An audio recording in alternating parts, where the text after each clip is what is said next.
नमस्कार, आप देख रहे हैं मेरे साथ एस्टेट न्यूज चैनल। मैं हूं आपके साथ में दामिनी वशिष्ठ। बता दूं, दिल्ली एनसीआर का ये पहला ऐसा real estate web news channel है जो आपकी समस्याओं का समाधान ही नहीं बल्कि आपको सुझाव भी देता है। और आज हमारे साथ में मौजूद है रियल एस्टेट हरेरा के जाने माने वकील मिस्टर कुलदीप कोहली। अब वो आपको बताएंगे हरेरा के बारे में डिटेलिंग से। आइए बात करते हैं। सर नमस्कार। नमस्कार जी, नमस्कार। Thank you so much for having given an opportunity to speak on these subjects. बहुत आभारी हूँ आपका। हुक्म करें। सर सबसे पहले हरेरा आने के बाद में लोगों को कितनी मदद मिली है, कितना लाभकारी हरेरा लोगों के लिए साबित हुआ है, क्या आप इसके बारे में बताएंगे? सबसे पहले तो मैं ये मेंशन करना चाहूँगा कि ये हरेरा जो है, it is a God's gift. It is a gift of the parliament to the innocent allottees जो पिछले सालों से सफर पे सफर किए जा रहे थे बेचारे। आप समझिए कि 10-10, 12-12 साल तक प्रोजेक्ट डिले हो रहे थे।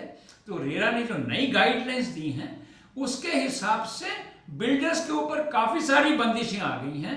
और वो जो अपनी मन मर्जी का एक बिल्डर बायर एग्रीमेंट दिया करते थे उसके ऊपर बहुत तगड़ी रिस्ट्रिक्शन पड़ चुकी हैं। और हरेरा में वो गाइडलाइन बहुत क्लियरली लेड हैं। सो जो सफरिंग इनोसेंट बायर्स को पिछले 20-30 साल में हो चुकी है, अब वो आगे आने वाले समय में खत्म होने की पूरी संभावना है अगर हरेरा कोर्ट इसको अच्छी तरह से हरेरा के एक्ट को लागू करे। सर आपके पास लोगों की समस्याओं से जुड़े कितने केस हैं हरेरा में, एक्चुअल में कितने केस हैं और आपके पास कितने केस हैं और किन तरह से आप उनका समाधान करते हैं? देखिए, ये जो हरेरा के केसेस हैं ये तो बहुत सारे इश्यूज हैं इसमें। बट हरेरा एक्ट जो है वो एक स्पेसिफिक एक्ट बना है इसलिए ताकि जिनको पोजेशन नहीं मिली उनको पोजेशन दिलाने में मदद करेंगे, जो डिले हुई है उसका इंटरेस्ट दिलाने में मदद करेंगे एज पर दी हरेरा गाइडलाइन, जो कि 9.5 और 10% के बीच में फ्लक्चुएट करता है। और जिस प्रोजेक्ट में ज़्यादा डिले हो चुकी है और अलॉटी उसमें अभी इंटरेस्टेड नहीं है प्रोजेक्ट में, तो वो हरेरा उसको रिफंड दिलाने में कोशिश करता है। और हरेरा सबसे ज़्यादा ये कोशिश करता है जबकि जिसमें कि हाई कोर्ट की भी जजमेंट्स हैं, एनसीडीआरसी की जजमेंट्स हैं, सुप्रीम कोर्ट की भी जजमेंट्स हैं कि जो पहले बिल्डर बायर एग्रीमेंट हुआ करता था जो कि हेवीली लोडेड रहा करता था in favour of the builder, वो बिल्डर बायर एग्रीमेंट अब हरेरा ने एकदम एट पार कर दिया है, जहां पर ना तो अलॉटी का गला दबाया जाता है जिस तरह पहले दबाया जाता था। पहले बिल्डर लिखता था जी अगर आप लेट हो गए तो मैं 24% लूंगा, और अगर बिल्डर लेट हो गया तो मैं 5 रुपए पर स्क्वायर फुट दूंगा पर मंथ, जो कि करीब करीब 1% पड़ता था। सो ये डिफरेंस था दोनों में।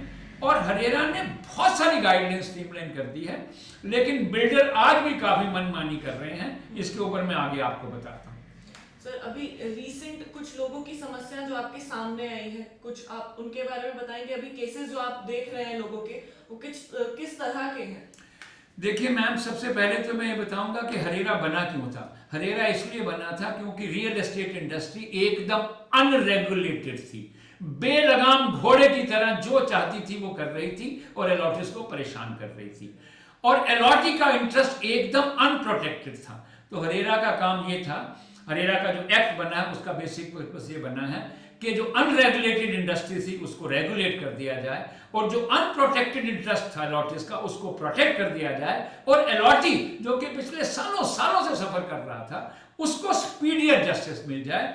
उसको लेते हुए हरेरा ने सेक्शन 29 क्लॉज 4 में पढ़ूंगा जो कि बहुत इंपॉर्टेंट है।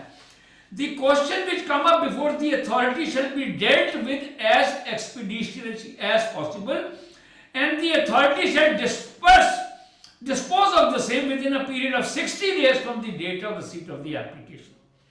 Provided that where any such application could not be disposed of within the said period of 60 days, the authority shall record its reasons in writing for not disposing of the application within that period. ये इतना important clause है, इतना अच्छा clause है, लेकिन unfortunately ये clause को implement करने में जो हरेरा कोर्ट्स हैं वो थोड़ा सा रिलैक्स सी हो गई हैं, वो इस पर एक्शन नहीं कर पाई हैं। अब मैं आपको समझाता हूं कि बिल्डर की स्ट्रेंथ क्या है विद एन अलॉटिंग।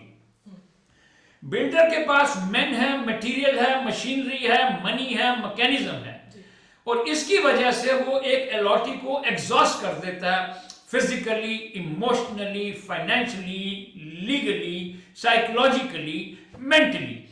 तो ये हथियार जो बिल्डर के पास हैं, और ये जो एक अनसर्टेनिटी एक अलॉटी के दिमाग में रहती है कि भाई 18 साल हो गए, 19 साल हो गए, 12 साल हो गए, 10 साल हो गए, प्रोजेक्ट डिलीवर नहीं हो रहा, तो अलॉटी क्या करता है, in spite of the RERA being there, in spite of the act being there, स्कम्प कर जाता है बिल्डर के प्रेशर पे, बिकॉज बिल्डर के पास जो मैकेनिज्म है जो मैंने अभी डिस्क्राइब किया, उससे वो अलॉटी को हरास करता है, उसको डराता है, उसको समझाता है मैं हाई कोर्ट चला जाऊंगा, मैं सुप्रीम कोर्ट चला जाऊंगा। अलॉटी बेचारा डर के मारे बिल्डर जो देता है उसको एक्सेप्ट कर लेता है। तो सर बेसिकली जब बिल्डर्स अपनी ये धमकियां देते हैं सुप्रीम कोर्ट के पास जाने की या फिर हाई कोर्ट के पास जाने की, तो उस समय लोगों को किस तरह से आप उनको सांत्वना या फिर किस तरह से आप उनके साथ में खड़े हैं? देखिए जी, बड़े रेगुलर बेसिस के ऊपर हम लोग इंटरेक्शन करते हैं, सोशल मीडिया को हम बहुत यूज़ करते हैं, हम लोगों को गाइड करते हैं कि उनके हक क्या हैं। हम लोगों ने कुछ एसोसिएशंस बना रखी हैं जिसके थ्रू हम लोगों को एडवाइस करते हैं that you all should unite to fight for your right against the builders might.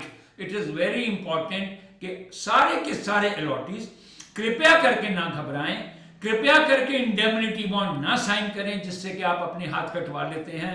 कृपया करके एग्रीमेंट को पढ़ें, और अगर बिल्डर फिर भी फोर्स करता है कि आप इसको साइन करें, तो हर एक चीज उस समय आप मान के घर में आइए और एक ईमेल भेज दीजिए और अपना रिकॉर्ड क्रिएट कर लीजिए कि भैया आपने मुझ पे प्रेशर डाला, मैंने ये हाँ कर दी, लेकिन मैं आपको घर आके आपको इन्फॉर्म कर रहा हूं कि आपने मुझ पे प्रेशर डाल के मुझसे इलीगल कागज साइन करवा दिया। एक ईमेल अगर आप ऐसी भेज देते हैं, ये आपको हरेरा कोर्ट में इतनी मदद करेगी कि आपको आपके राइट मिल जाएंगे।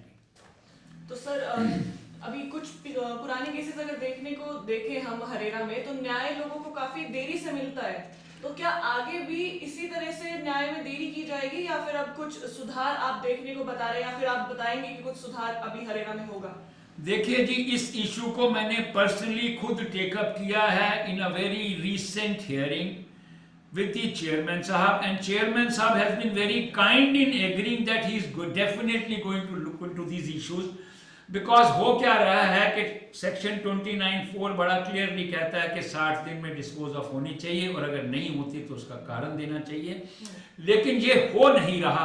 अपील जाती है पंचकुला में, तो अनफॉर्चुनेटली क्या होता है कि अपील जाती है चंडीगढ़ में, अनफॉर्चुनेटली क्या होता है कि आदमी को बहुत तकलीफ होती है फिर चंडीगढ़ जाने में। तो अगर यहीं पर ही जस्टिस मिल जाए ठीक टाइमली, तो अलॉटी परेशान नहीं होगा। मैं आपको कुछ नए इश्यूज बताता हूं जिसमें अलॉटी को कैसे हरास किया जा रहा है बाय द बिल्डर। सबसे मोस्ट इंपॉर्टेंट इशू है, बिना किसी अप्रूवल के, एज पर द एक्ट, अगर आपका कुछ एरिया बदला जाता है तो उस एरिया का अप्रूवल लेना पड़ता है। बिना किसी अप्रूवल के अलॉटीज को रिवाइज डिमांड ड्राफ्ट दिए जा रहे हैं जिसमें 100 फुट एरिया, सुपर एरिया बढ़ा दिया जाता है।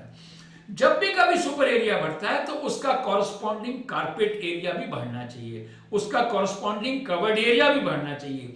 बट अनफॉर्चुनेटली क्या होता है कि बिल्डर जो फ्रेश डिमांड भेज रहा है उसमें सुपर एरिया बढ़ा रहा है। अब मान लीजिए 100 फुट भी बढ़ाया और 5,000 रुपए की कॉस्ट हुई, तो उसके ऊपर 5 लाख रुपए अलॉटी को जबरदस्ती पड़ गया। 5 लाख के बाद ईडीसी पड़ गया, ईडीसी के बाद आईडीसी पड़ गया, आईडीसी के बाद उस बेचारे के ऊपर जीएसटी पड़ गया, जीएसटी के बाद उसकी कन्वेंस डीड की कॉस्ट बढ़ गई, कन्वेंस डीड की कॉस्ट घटने के बाद परपेचुअली उसका मेंटेनेंस का खर्चा बढ़ गया। तो एक ये नया हथियार पकड़ा हुआ है बिल्डर्स ने अलॉटीज को तंग करने के लिए। ये बहुत इंपॉर्टेंट है that HRERA should kindly take a note of this, the honourable court should take a note of this and ensure कि ये जो illegal increase in the super area against the act without the approval and without the approval of the allottees हो रहा है, ये एकदम गलत हो रहा है। उसके बाद क्या होता है कि अलॉटीज से ये लोग क्या करते हैं कि इंडेमनिटी बॉन्ड मांगते हैं कि भाई आप इंडेमनिफाई करो कि आप कभी भी कोर्ट में जाके मेरे खिलाफ कोई केस नहीं करोगे। ये इंडेमनिटी बॉन्ड मांगना एकदम इलीगल है। एनसीडीआरसी ने बहुत सारी जजमेंट दे दी हैं जिसमें कहा है कि अगर बिल्डर को ओसी मिल भी गया है और अगर आपसे वो एक इंडेमनिटी बॉन्ड मांगता है या आपसे वो कुछ ऐसी डिमांड्स मांगता है जो कि बीबीए का हिस्सा नहीं है, तब तक वो ऑफर ऑफ पोजेशन नहीं कराई जाएगी और अलॉटी को जो डिले का इंटरेस्ट मिलना है वो तब तक मिलना चाहिए जब तक के unambiguous and absolutely clear offer of possession is given to the allottee. ये हो नहीं रहा और ये ऑनरेबल हरेरा से एक निवेदन है कि इस इशू को बड़ा सीरियसली टेकअप किया जाए। इनफैक्ट मैं सबको बताना चाहता हूं आपके जरिए, बड़ी मेहरबानी आपकी, 22 फरवरी को बहुत ज्यादा आर्गुमेंट्स होने जा रही हैं इन सब इश्यूज को लेके, जो मैंने कुछ अभी कवर किए हैं, कुछ आगे करूंगा। जो जो इन चीजों से अफेक्टेड है कृपया करके 22 फरवरी को हरेरा कोर्ट में जरूर पहुंचिए और इन आर्गुमेंट्स को सुनिए। अगर आप सुनेंगे तो आपको एहसास होगा कि आपके हक कहां कहां मारे जा रहे हैं और इसके लिए हम ऑनरेबल हरेरा कोर्ट को रिक्वेस्ट करेंगे कि इन इश्यूज को सीरियसली टेकअप करें। मैं इसके बाद एक और इशू टेकअप करना चाहता हूं कि बिल्डर जब अब डिमांड भेजता है तो उसमें इलेक्ट्रिफिकेशन चार्ज लगा देता है, एसटीपी चार्ज लगा देता है, इलेक्ट्रिकल सबस्टेशन का चार्ज लगा देता है, पावर बैकअप का चार्ज लगा देता है, मीटर का चार्ज लगाता है 25-25 हजार रुपए तक, 10-10 हजार रुपए तक। मीटर बाजार में 2,500 रुपए का आता है। रजिस्ट्रेशन चार्ज क्या होता है?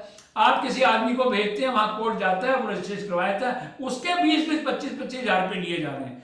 ये एक अलग तरीका निकाल दिया है इनोसेंट बायर को तंग करने का। तो इस इशू को भी बड़ा सीरियसली हमें टेकअप करना पड़ेगा।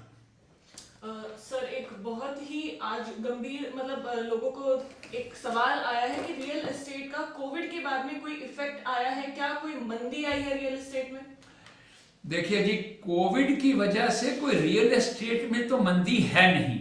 मंदी तो एक ओवरऑल इकोनॉमिक सिनेरियो है, उसकी वजह से थोड़ा बहुत फर्क पड़ रहा है। बट कोविड की वजह से कंस्ट्रक्शन नहीं रुकी, बट फॉर 15 डेज। 25 को मेरा ख्याल है पहला नोटिफिकेशन आया था कोविड का, और उसके बाद एमएचए ने 10-12 दिन में क्लैरिफिकेशन दे दी थी that the construction industry can go ahead with whatever they are doing.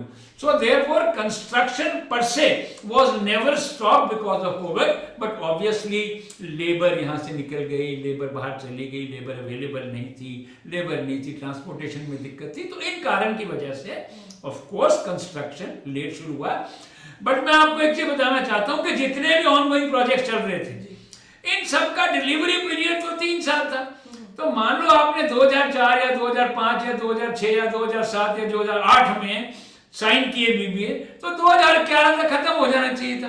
Covid तो अब 2019 में आया, तो ऑब्वियसली अगर इसकी वजह से कोई लॉस हुआ है तो वो लॉस जो है अलॉटी को पास ऑन नहीं होना चाहिए, बिकॉज इसमें अलॉटी का कोई कसूर नहीं है। कोई भी बिल्डर अपने रॉन्ग का खुद एडवांटेज नहीं ले सकता।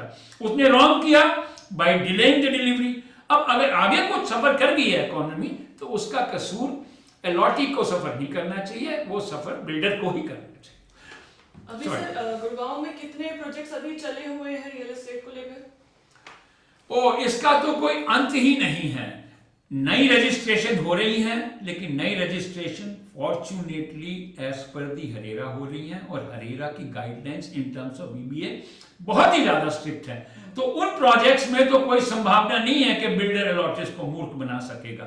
लेकिन पुराने प्रोजेक्ट तो एमआर जैसी लार्ज कंपनी जो दुबई में बुर्ज खलीफा बना चुकी है, उनके सारे के सारे प्रोजेक्ट एक के बाद एक लेट हैं। और लेट भी क्या है मैडम, वो कम से कम 7-7, 8-8 साल, 9-9 साल से लेट है। तो ये एक बहुत बड़ा लॉस है। Why MR you take any ongoing project, चाहे वो सुपरटेक का हो, चाहे वो एमआर का हो, चाहे वो आईडी का हो, चाहे वो सीएचडी का हो, चाहे वो किसी का भी आप प्रोजेक्ट ले लें, सारे के सारे प्रोजेक्ट बियॉन्ड एक्सपेक्टेशन डिलेड हैं और इससे अलॉटिस्ट बहुत सफर किए हैं। तो सर आखिरी में आप ये बताएंगे कि लोगों के पास में समस्याएं हैं, तो क्या उन समस्याओं के समाधान हरेरा आगे करेगा? क्या इसमें आगे सुधार लाएगा हरेरा, या फिर वैसे ही जितना देरी होती आई है न्याय में वही हम बरकरार देखते रहेंगे? देखिए जी, 22 फरवरी को ऑनरेबल चेयरमैन ने बहुत सारे इश्यूज के ऊपर एक मीटिंग कॉल की है, और जहां पर हम ये आर्ग्यू करेंगे। और जो मैं जैसे क्लब, अब एक्चुअली में क्या है कि क्लब है ही नहीं, क्लब कम्युनिटी सेंटर है। Community center is supposed to be provided by the builder as per the DTCP approval. लेकिन उसको क्लब की जगह उसको नाम दे, कम्युनिटी सेंटर की जगह उसको नाम दे देते हैं क्लब, ऊपर जिम बना देते हैं और लोगों से 1-2 लाख रुपए इकट्ठा कर लेते हैं। और मान लीजिए 500 घर हैं तो उनके पास 10 करोड़ आ गया, खर्चा बड़ी मुश्किल से 50 लाख भी नहीं होता जिम में। तो ये एक तरीका है पैसे बनाने का। मैं सारे अलॉटिस को बताना चाहता हूं, सारी RWS को बताना चाहता हूं कि आपको जो सैंक्शन है वो कम्युनिटी सेंटर है, क्लब है ही नहीं। और उस क्लब में ये कुछ पूल बना के और कुछ जिम का मटेरियल डाल के ये उसको क्लब कह देते हैं और आपसे 10-10 करोड़ रुपया, 8-8 करोड़ रुपया, डिपेंडिंग ऑन कितना पैसा पर इंडिविजुअल लिया और कितने फ्लैट है ले लेते हैं। सिमिलरली हमें एक चीज नोट करनी है कि हम लोगों ने अपना फ्लैट एक कॉन्डोमिनियम में खरीदा था। कॉन्डोमिनियम में खरीदने का मतलब होता है कि वहां पर क्लब भी होना चाहिए, वहां पर सड़कें भी होनी चाहिए, वहां पर सारा कुछ ठीक होना चाहिए। अनफॉर्चुनेटली ये बड़ा एक मेजर इशू है जिसका डीटीसीपी को ध्यान देना पड़ेगा कि जब भी आप कोई स्टैंड अलोन टावर को अप्रूव कर देते हैं जिसके बेसिस पे बिल्डर ओसी दे देता, ऑक्यूपेशन दे देता है लोगों को, काइंडली नोट कि वो फ्लैट इतने इनकम्प्लीट होते हैं कि उस फ्लैट तक पहुंचने तक की सड़क भी तैयार नहीं होती।